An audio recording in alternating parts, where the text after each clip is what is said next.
guys, how are you? This is Stephanie Wallace and welcome to Independence Radio, a broadcast of Independence Care System. Independence Radio is a series of conversations that I'll be having with members of the ICS community about issues of healthcare and independent living for people with disabilities and senior adults. Our first conversation is with Marcus Johnson, who is not only an ICS member but also on staff as a member advocate. I spoke with Marcus about how members can best advocate for themselves. Enjoy. Tell us exactly what self-advocacy is. Well, self-advocacy is, in short terms, doing what you need to do for yourself and speaking for yourself without the influence of others.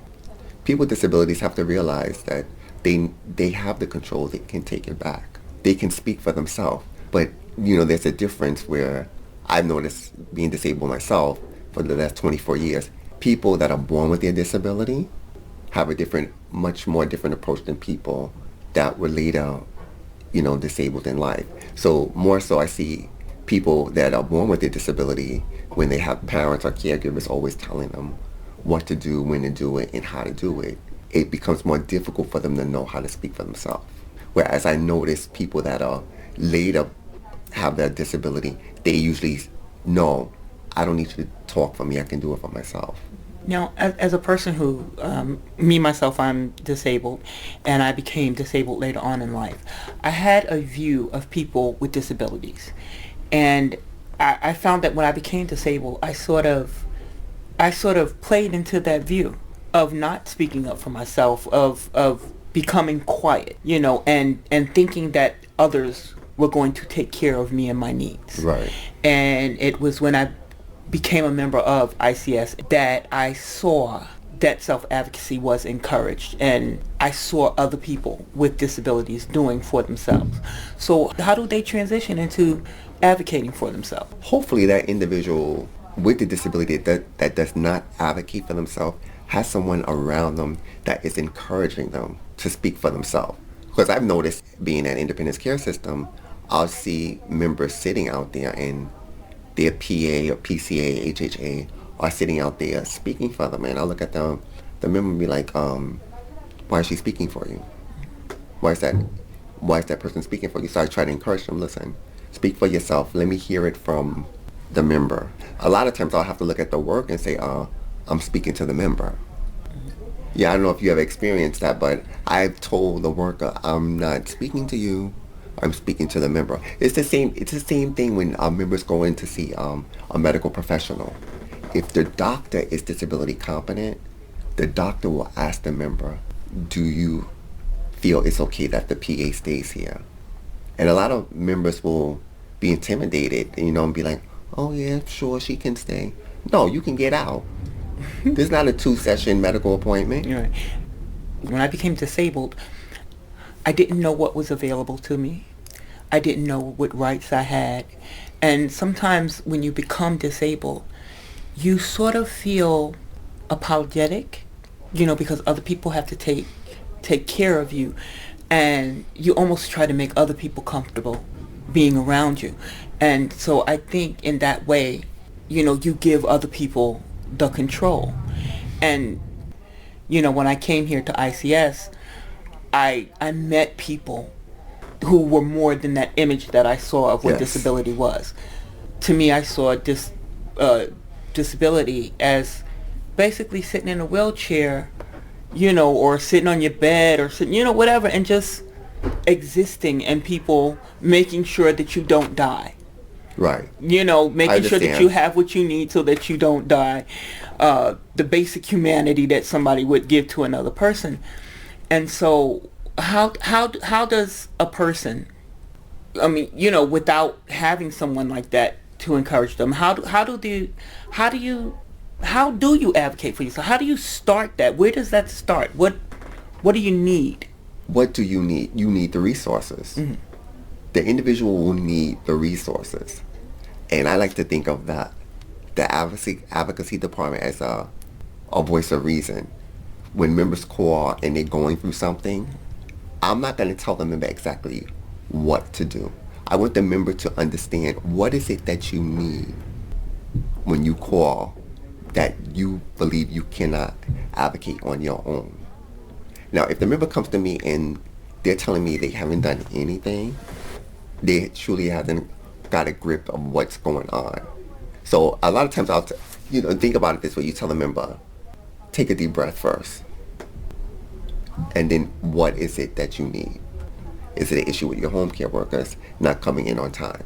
Is it an issue where transportation is coming late, so you're making it late to your medical appointments? So then when they call whoever they need to call, for instance me, and they'll call me and go, well, Marcus, my transportation is late.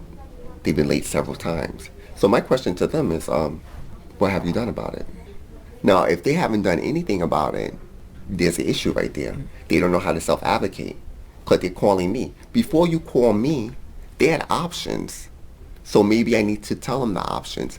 Maybe you need to call your care manager and let them know that it's happened several times. Which way do I need to go? Maybe you can call the provider directly and tell them, listen, this is the third time they're late. I missed my medical appointment. So when we give the member the resources, then when they call me and they say, I've done this, I've done that, I've done this, I can better assist them and say, like, listen, this has gone too far. Let me try making a few calls for yourself. Because a self-advocate knows who to call to address issues. How does a person find out what rights they have, what resources they have? Because I think, maybe sometimes a consumer might feel like they're complaining, they're making waves, they might get somebody in trouble or something like that. How does a consumer, find out what their rights are, what their resources are, and assure that they're not going to get anybody in trouble or any backlash? Well, I've heard that about a lot of members always have this feeling of retaliation where they feel, I don't want to get anyone in trouble. Listen, it's not about them. It's about you. It's that member. I'm not thinking about anyone else at that point. This member is struggling. They're in tears. They're frustrated. So as far as getting somebody else in trouble, I tell the member, don't even worry about it because you're doing what you need to do for yourself. Now, members have to realize, SES members have to realize, there's the Americans with Disabilities Act that was signed into office in 1990. You have rights all your own. So the law is there for you. You have great laws that handle your rights on transportation needs, on a lot of different entities. So they need to know that. I'm not telling them to go get the ADA manual and try to read it all, but I want them to know they have the same rights as everyone else. So if you were to give a consumer like some type of step-by-step directions or some advice on how to advocate for themselves, what would be the first step that they have to take? The member has to know exactly what do they need. What do you need? Don't just pick up the phone in frustration and start calling everybody. Don't wait until it's a problem. Right. And you pick up the phone and start cursing out everybody. I can't tell you how many calls say, okay, the member's frustrated. Mm-hmm. So, I want the member to take it down, take a deep breath, think about it. Okay, what is it what you need? What's going on? Because they may not really know what they need. Mm-hmm. They may not really know at that point. I know at that point they're frustrated, mm-hmm. So I can probably sometimes guide them and say that the worker's coming in late every day, or is it this particular worker, for instance with home care services, mm-hmm. or is it this particular worker? So let's explore what is it that you think you need, or what's the problem. But they need to take it down. Don't get so frustrated and caught up in the moment, which is difficult. I'm not saying it's easy, because when you're going through something, it can be very difficult at that point. And then after that, we can explore exactly where we need to go to address their issue. Now, how does a consumer keep a small problem from becoming a big problem? So where they're not calling you cursing and yelling and, things like that. How do you keep a small thing from becoming big? I love this question. When you realize that you're compromising, it's an issue. Why should you compromise? Let me take it back again to home care services. Mm-hmm. If someone's coming into your home and is telling you how to do certain things, first of all, it's one thing if I asked you for your advice, but if I didn't ask you, or why you volunteering all this extra information? So you need to when you realize you're and I've noticed I've done that too, and even being injured 24 years, I notice sometimes it's like, am I compromising? Then I get upset with myself. Right then, I'm done. Because then I'm going back to whoever's assisting me that day. Listen, I didn't ask you that. But does that come off as being... And maybe because I've had a problem with compromise myself. I had an aide who was a wonderful aide, but every day they were late. To the point where I said, okay, do you need to come in a half hour later? I called the agency. We got the time adjusted, and we're still late. And I was with this person for a while, over a year. Loved her. She did a great job. But that was an issue. Because you can work with people. You work with people, especially if you like the service that they're giving you. Yes. But when the compromise, the way you were explaining it kind of sounds like a little rough. Being uncompromised. Yeah, it should sound a little rough. Mm-hmm. It should sound a little adversarial because now it's me against you. Mm-hmm. They're putting you in an awkward situation where if you have to go to a medical appointment, they need to be, let's say, example, your transportation is picking you up at 10, so you can be at your appointment by 11. They're supposed to be there at 9, but they're strolling in there at 9:30, 9:45, knowing they have to do whatever they need to get you ready to be there ready by 10 for transportation. That's a compromise. Mm-hmm. Right. And now it's affecting your medical needs. And there's no room for that. I just realized that you have so many different points of view because disability is such a, different thing for everybody. Because I'm just realizing this difference here, in the level of care that people need. Right. So my compromise is different from the compromise that you're talking about. Right. So a person with more needs, you don't have that wiggle room. Right. I have wiggle room. Mm-hmm. Because I need, I'll call it external help. Well, maybe help me go to the store, help me shop, and things like that. So it's not for, you understand what I'm saying. So it's not so intense, the help that I need. So I'm realizing that the difference. So basically what we're saying here about self-advocacy is know what you need. Definitely know what you need. You got to know your rights also. Right. And nip it in the bud.